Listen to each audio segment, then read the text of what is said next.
Le quartier a complètement changé par rapport à quand quand j'y suis née, dans la rue Geneviève.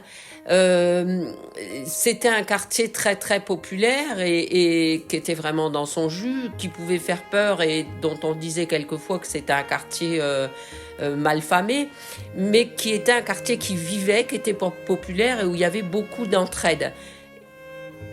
Ça, c'était important, alors que maintenant, le quartier s'est beaucoup embourgeoisé, n'a rien à voir avec ce qu'il était à cette époque.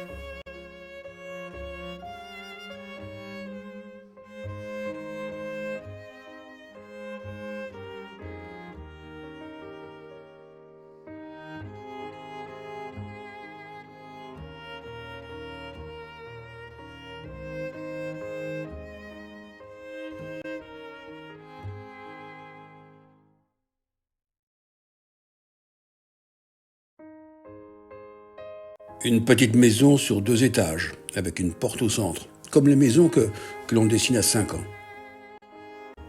À gauche de la porte, la fenêtre de Méméba, ma grand-mère paternelle. À droite, une porte de garage. Du matériel d'artiste cohabite avec les voitures à bras de mon père. Au premier étage, 2 pièces pour mes parents. Au deuxième étage, 2 pièces en chambre, puis plus tard, en appartement pour Claude. Au fond de la cour, une pièce, avec une fenêtre, sans porte. Tous les enfants fécherolles sont passés quotidiennement par la fenêtre. La cour entourait de hauts murs de pierre, avec le tilleul cher à Alain.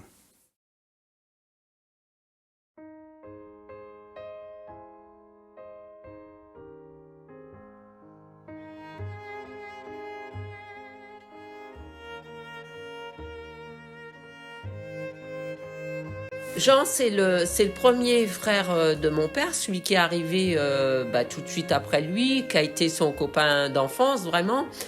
Il l'a aidé à faire ses premiers spectacles dans la cour de la rue Geneviève. Et c'est quelqu'un qui est devenu, un petit peu au désespoir de mes grands-parents qui étaient athées, témoin de Jéhovah et qui en a fait sa raison de vivre. Pour autant, il a toujours été avec nous lors de toutes les réunions familiales et c'était quelqu'un qu'on appréciait beaucoup, qui a su garder son humour. Josette, c'est la mère de famille de la fratrie. Elle a eu 3 enfants. Elle a été vendeuse quelque temps chez Villemorin, puis elle s'est consacrée à ses enfants. Alors qu'Annette a été coiffeuse toute sa vie dans le quartier. Il a consacré une bonne partie de sa vie au syndicalisme et il a aidé beaucoup, beaucoup, beaucoup de monde à l'image de son père.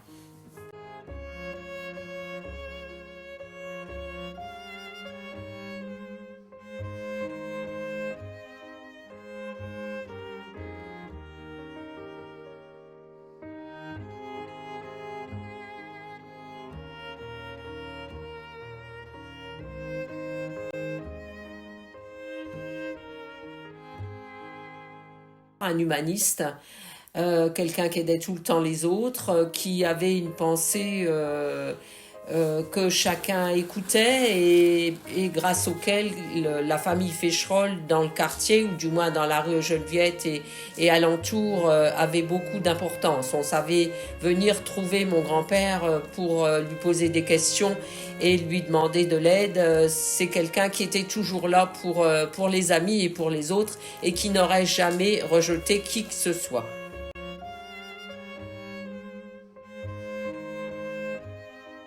Il a un temps ouvert une librairie rue Gambetta qui n'a pas très bien marché parce qu'il n'avait pas vraiment le sens des affaires et qu'il prêtait les livres au lieu de les vendre.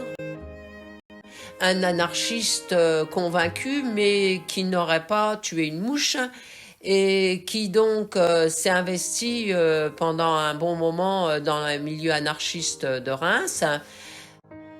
Alors, il a écrit des articles, notamment dans Le Libertaire, justement concernant l'anarchisme, concernant sa vision du monde.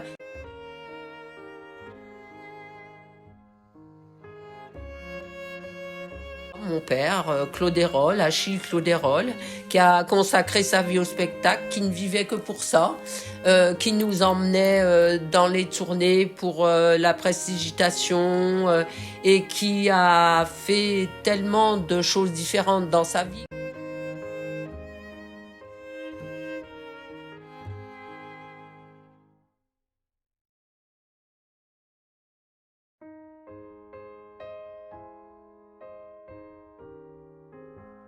Comment appelle-t-on votre métier, enfin votre art, votre... Antipodiste, voyez-vous. Antipodiste. Vous êtes nombreux en France? Je ne pense pas, hein. Je ne pense pas. Tout ce que l'on peut faire avec les mains, vous le faites vous avec les pieds. C'est ça. Par exemple. Par exemple, raser une personne avec les pieds. Ah oui. Et quel est votre record de vitesse? Risqué, hein? Eh bien, mon record de vitesse actuellement, c'est d'avoir rasé 3 personnes en 6 minutes 31 avec un rasoir couteau. 3 messieurs. 3 messieurs, bien sûr. Il s'est engagé beaucoup pour la ville de Reims en défendant le cirque en dur de la ville. Il a fait pas mal de spectacles dans tous les quartiers pour aider à ce que puisse continuer ce genre de spectacle. Et puis il a aussi aidé des enfants en difficulté, des enfants handicapés à qui il apprenait à faire des marionnettes.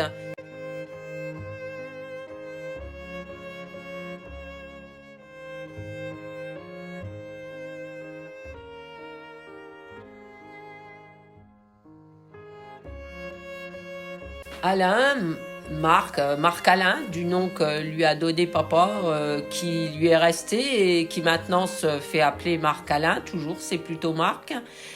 On est resté un petit peu distant parce qu'il est parti très jeune de la maison et je le connaissais étant petite. Après, il est resté longtemps à l'extérieur en vivant sa vie en dehors de la famille, mais il est revenu petit à petit et on a su s'apprécier. La famille a repris des contacts que ma grand-mère n'avait elle jamais laissés d'ailleurs. Donc sa famille maintenant compte beaucoup et il est revenu à ses origines et ses frères et sœurs comptent beaucoup pour lui et papa apparemment le patriarche de la famille, l'aîné, visiblement dans son livre sur la famille indique qu'il a compté vraiment beaucoup par rapport à sa vie future.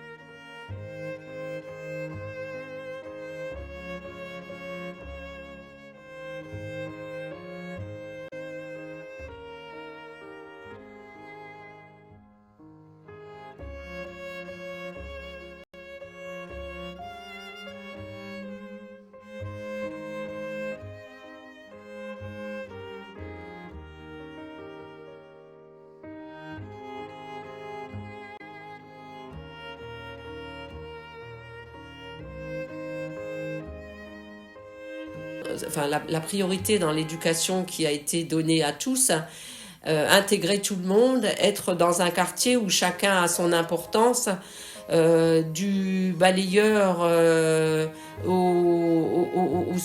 enfin, il n'y en avait pas beaucoup dans le quartier, il faut quand même reconnaître, de gens qui avaient de l'argent, mais tout le monde avait son importance, on ne rejetait personne, et cette image de la société, et mon grand-père s'est bagarré, et a fait partie de ce milieu anarchiste pour essayer de faire un petit peu changer cette société où on considérait les gens du quartier, par exemple, comme peut-être des sous-hommes, je ne sais pas, mais en tout cas pas à la hauteur de ce qu'ils méritaient qu'on en retienne.